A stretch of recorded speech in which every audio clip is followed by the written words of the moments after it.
خبر شامل کرتے ہیں اسلام آباد سے۔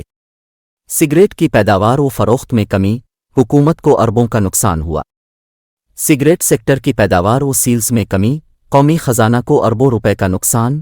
غیر قانونی سگریٹ کی فروخت بڑھنے سے مالی سال 2022-23 کے لیے حکومت کے ٹیکس اہداف بھی متاثر ہو رہے ہیں۔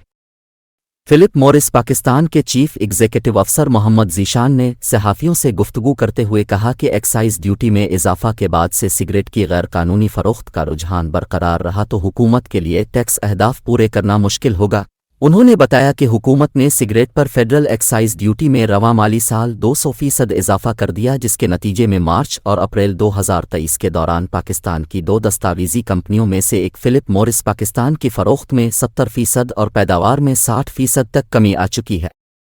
انہوں نے بتایا کہ 31 مارچ 2023 کو ختم ہونے والی سہ ماہی میں کمپنی نے قومی خزانے میں ایکسائز ڈیوٹی، سیلز ٹیکس اور دیگر لیویز کی مد میں 5 ارب 99 کروڑ روپے کے محصولات جمع کرائے۔